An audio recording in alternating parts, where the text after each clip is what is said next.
Hello everybody, I want to show you with this video how you can block contacts at the Samsung Galaxy A6 and A6 Plus. So for that we go on the contacts, then you will choose the contact you want to block. We'll let us block Tim, he's disturbing. So then you go on details and then we go on the 3 points here and then we go on block contact. Then the menu will ask us if we are really sure if we want to block Tim. Yes, we want to block him, and now Tim is blocked.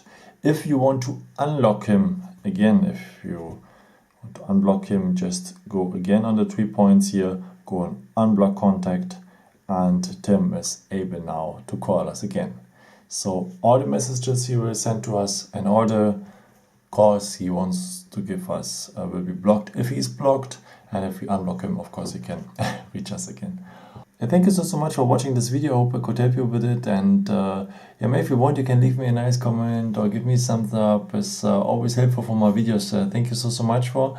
And I've created also some other videos here next to me, and you can of course also subscribe. It would be a pleasure to see you again, and thank you so much for watching this one, and maybe until next time. Ciao.